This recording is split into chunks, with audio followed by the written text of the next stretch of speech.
I guess just to begin, I'll give you guys a bit of background on me on the ITN. I'm in my 30s. I started programming back when I was 8 years old. It was nothing, any kind of super bright child thing. I collected comic books. Went to my comic book shop one day. They had a book that said "Make your own Marvel superhero games." What kid didn't want to make their own Nintendo games? I bought the book. Turned out it was teaching kids how to program in a language called BASIC. So that's how I got started with that. At this point, I've done for numerous corps. My last major IT project was with IBM. I was on what's called their Wintel transition team. Long story short, it's basically a reverse hacker. They hire hackers to stop hackers. And so IBM, which is one of the major technology security companies around right now, essentially the biggest, I was going ahead having to give morning briefings to their VPs and such on we were revamping British Petroleum Company's network infrastructure. The name of the company was BG. So that's a small bit on me in regards to my technological involvements. As it pertains to security and anonymity, there was someone that was arguing previously that if you're going to say something, you should show yourself. Now, there's numerous reasons not to do this. At times not to do this, I should say. Perfect example I'd give is, let's say you work within the police department and you know of a lot of corruption that's going on within the police department on the higher levels and even throughout the base of the police department. Well, it's kind of a given that if you come out jumping up and down, waving your hands in regards to who you are, while also trying to tell the world of this corruption going on within the police department, that police department is probably going to look to shut you down. And you're probably going to be shut down before you're able to really get much information out. Now, however, if you're anonymous and they really don't know who you are, that gives you the ability to still function within that department, gain additional information, and put that additional information out in order to actually build a public case. I'd say on that same end, that's why you can take an organization like Sunshine Press, probably better known as WikiLeaks, why their submission system was anonymous. It was to go ahead and kind of like a case of like what's going on with Bradley Manning.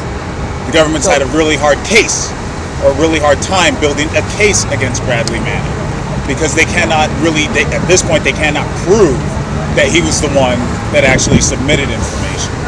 The information still got out. They don't have anybody going on a year on that they can even charge. And so that's a lot of the reason why anonymity comes into place. There's other reasons as well. As I often like to tell people, Facebook is not worth $70+ billion due to their advancements in video gaming or advertising. They are a data mining gold mine.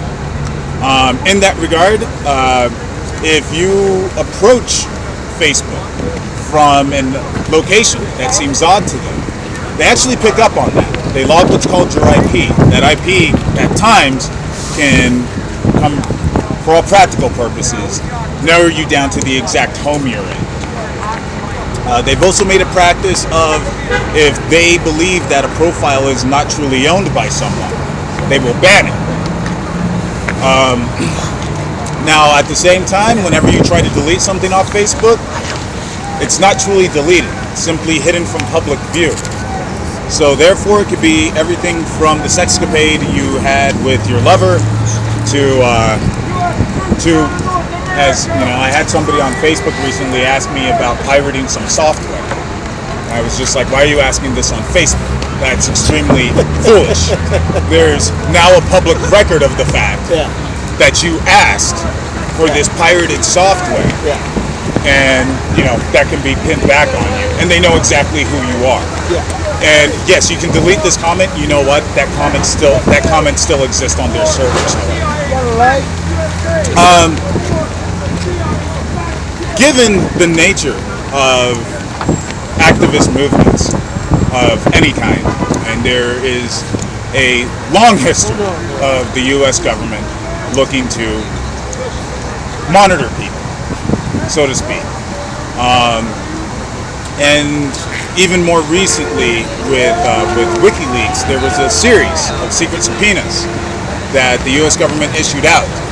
These subpoenas were fairly extreme.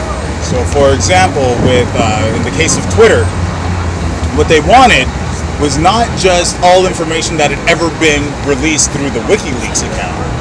They wanted all information tied to any accounts that were tied to the WikiLeaks account. So if you were following WikiLeaks, the government essentially wanted every single bit of information you had ever put on Twitter. At times, who knows what that could boil down to. It could boil down to at times. I don't use Twitter myself, but I don't know. Somebody puts out some kind of non-public tweet that had their credit card number in. Well, great. You just turned that over to the feds, and why are you under investigation? You were following somebody they didn't like. So these are some of the reasons to be conscious of anonymity. On a security side, you could take something like, there's a programming language called Java. Java was essentially developed because the HTML language was highly limiting. And so there was kind of a desire to develop what's called an application layer, a means of developing software on the net. In this regard, Java came up to kind of serve as a means of developers being able to create that layer on the net. As such, while Java is prevalent throughout the net, and many people use it for everything, Facebook practically won't function without it, for example. It's also a means, because it can serve as that kind of application level, it's a very ideal way to generate viruses. At the same time, it's a very nifty way at times people could sit down and be like, oh wow, you know what, I have this pop-up blocker, but wow, this pop-up still just happened. Well, it's kind of like, okay, on a Java level, I could go, scripts and calls can be made that will go ahead, and it's not specifically a pop-up technically that's being generated. So it becomes very useful in regards to injecting or infecting people with viruses and else. So in that regard, at times it can become feasible to actually monitor and control how you interact with Java on the web, because you really have no idea how these people did things. At the same time, you could have things that typically, if you log into your bank stuff and else, you'll have what's called HTTPS. This basically means that you're supposed to be running through a secure connection. A lot of people kind of look at something and see a locked little symbol on their browser and assume, oh, that means everything's okay. I won't go into detail. I will just say that there's ways to kind of spoof how these HTTPS certificates and else work. And in that regard, what you're being told is a secure connection may not actually be a secure connection. So, that all said, in regards to kind of reasons to be anonymous and be secure and whatnot,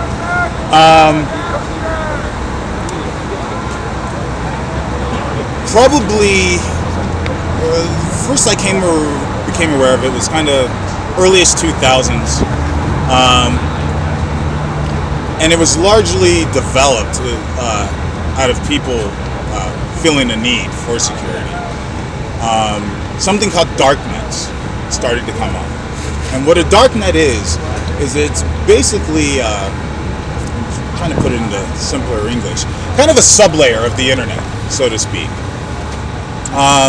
Now, in corporations and such had essentially, in a way, been using darknets for years.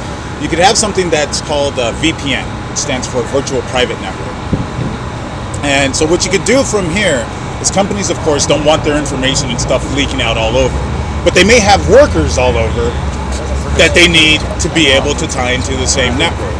So what you could do through this VPN is you could use your net connection to then connect to a separate network. And all the traffic through that separate network wasn't actually going through the internet. The internet was simply used to connect to this separate network. And so in that fashion, that network, so to speak, was in the dark. The public could not see what was going on within it. So the way you had these darknet concepts come up that were kind of, okay, what's a way that we can kind of implement the same type of VPN type concepts? Along with that, at times, as I noted previously, while giving away your IP address and such, you often can be, pinpointed down to a pretty specific address and else. So,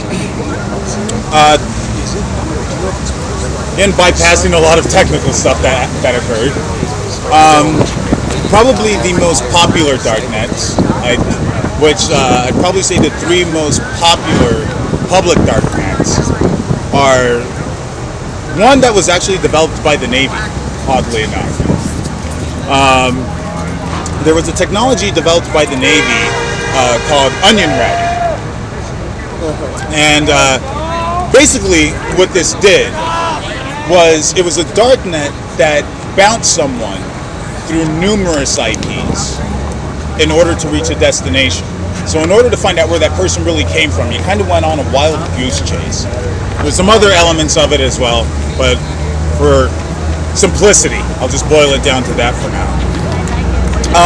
Now, oddly enough,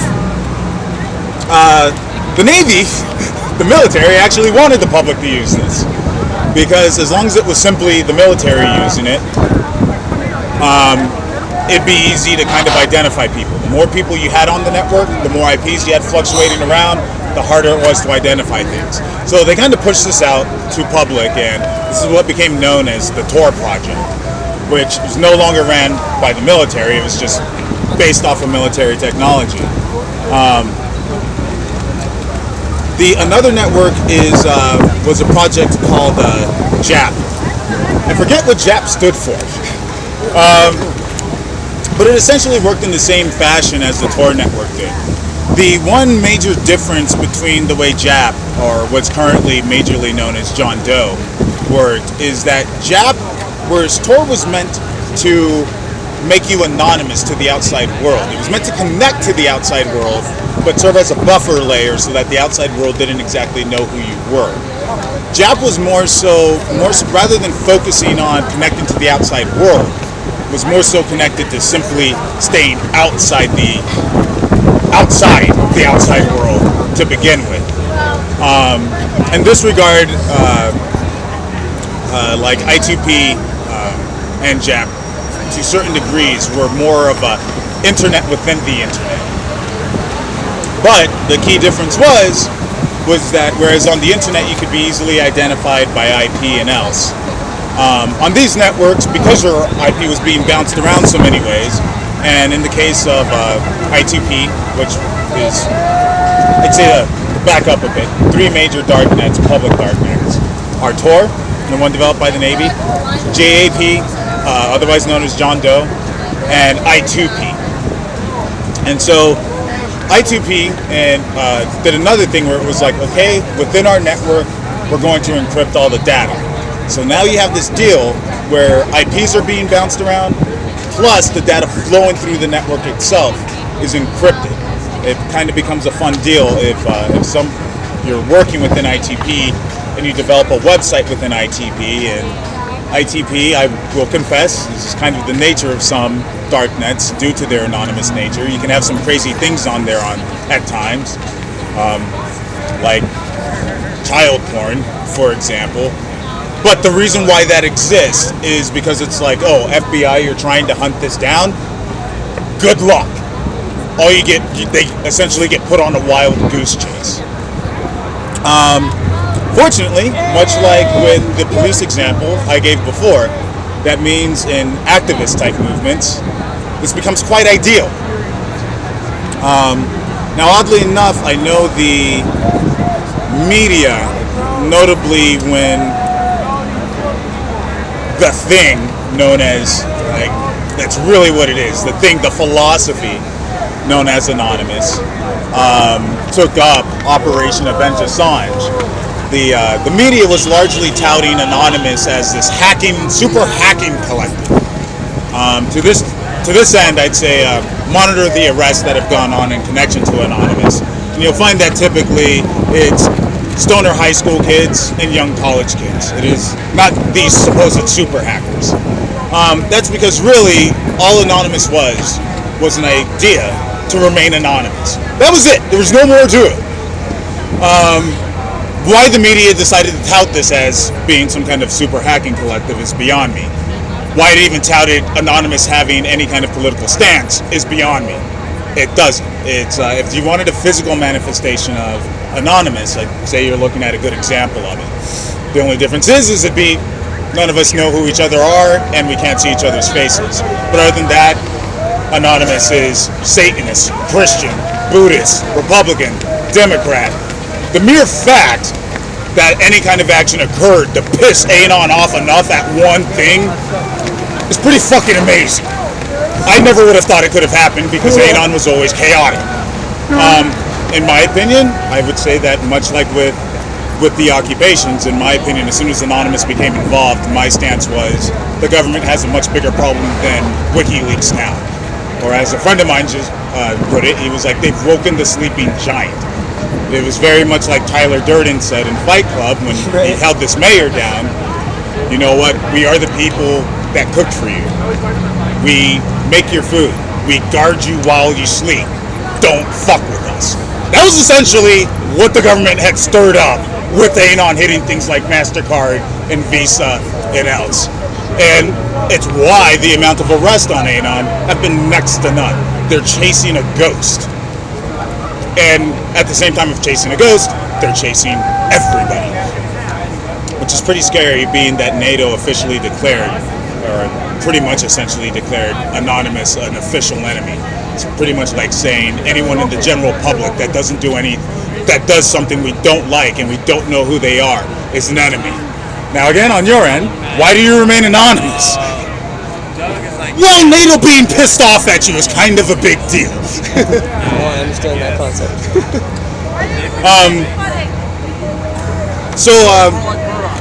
Anyhow, in regards to ways to keep yourself anonymous, part of the thing was the last thing that we wanted to do here, as we planned on, this was just the first of these lessons, we planned on going into deeper concepts in regards to, okay, well, here's the why, and here's kind of how some of these dark nets and else work, and here's why they exist.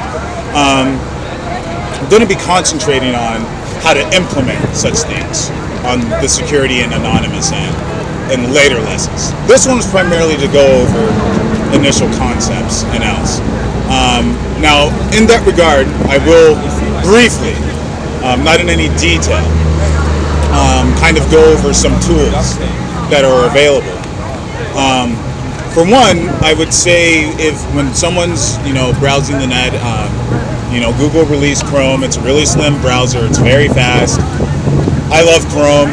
Unfortunately, Chrome, in numerous regards, security and anonymity regards, is a walking nightmare. But it's Google. It's a company that essentially made themselves off advertising and gaining users' information. So part of what Chrome did up until the just rolled out latest version of Chrome is it was always phoning home. Chrome is Google. Google released an internet browser called Chrome, which at this point in time the most popular internet browser is Microsoft's Internet Explorer. We're gonna try to figure out how to Okay.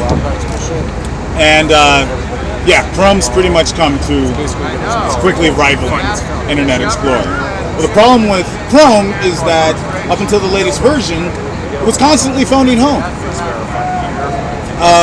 So if you got Chrome, Google just kind of presumed you don't mind if we send information back and forth, and we're not going to tell you what information we're sending back and forth while you go through the web. as a result, if any of you have been using Chrome for a while, if you were to examine your Chrome and go to on the upper right-hand side, there's a help, essentially, menu. Within that sub-menu, there's something that says, about Chrome. You can select that, and that'll actually tell you the version number of Chrome that you're using. I've been using Chrome since version 1, and they release things on, I believe, they try to release things on a 6-week schedule, I believe, and they've done that since the release of Chrome. So you can kind of, by that way, you can see your version number, and you can understand, like, okay, this is how many updates based on that 6-week period they've done. They're currently up to version 15. The thing is you'll notice that you'll have all these you would have been continuously being updated without ever explicitly saying anything yourself in regards to wanting to be updated. That's because they just made this thing phone home and talk to them all they want. And who knows what all information Google's transferring between each other. They've never really been completely open with that. So in that regard, I would say, number one, stay away from things like Chrome if you're looking for security and anonymity. Matter of fact, in similar regards, for various reasons, I would say your most popular products, Internet Explorer, stay away from it. Yahoo, stay away from it. I have a question, guys. Yes. So the information that they'd be sending back to them to use with whatever they do with it, would that just be your browsing history and what you're looking at, or anything involved? Every search term.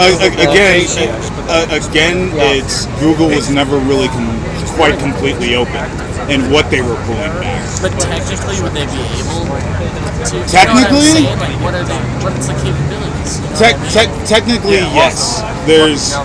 There's a concept known as Trojans. And what a Trojan is it's essentially named after what it sounds like, a Trojan horse. And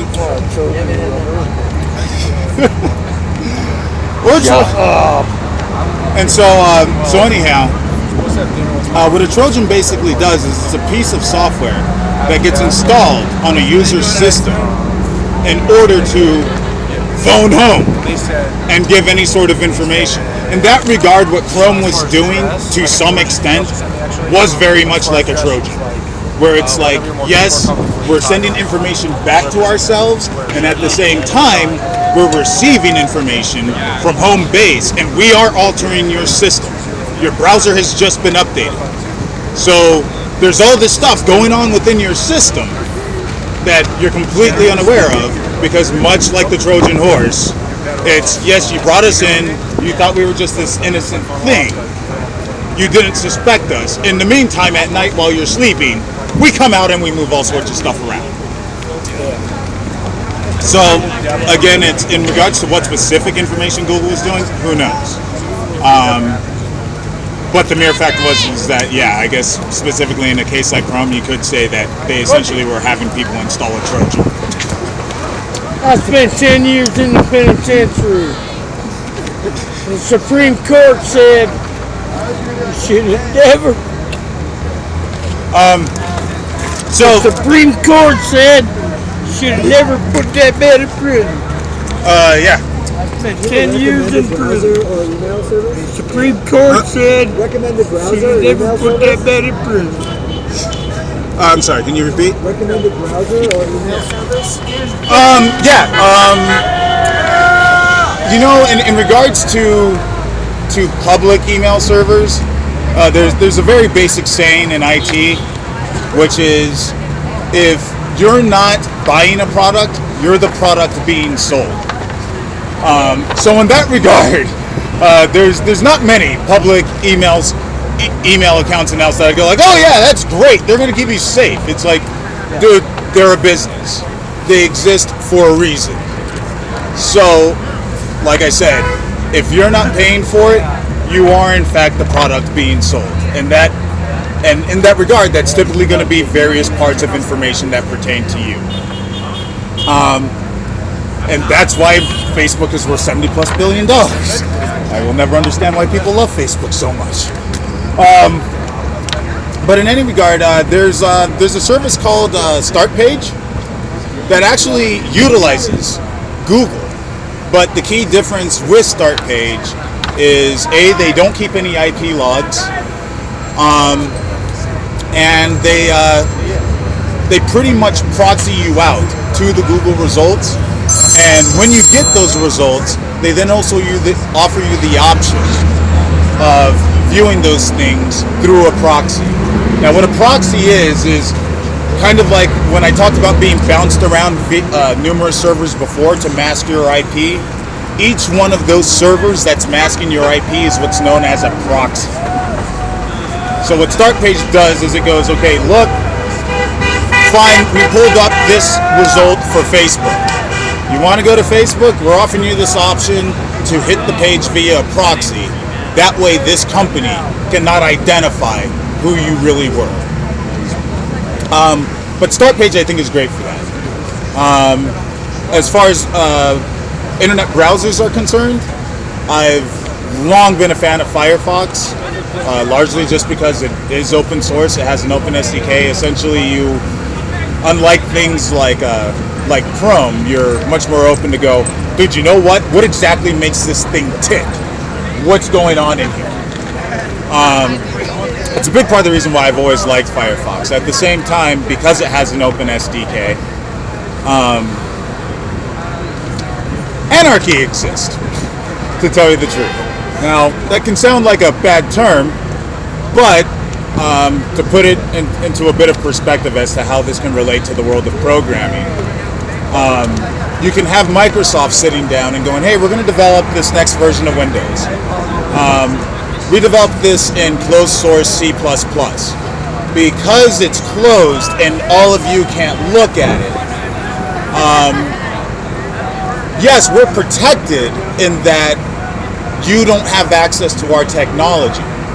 However, if you did have access to our technology and you saw a way to better something we had done, essentially development on that end could explode tenfold, because all of a sudden, rather than just Microsoft employees working on this now, it's the whole world working on it.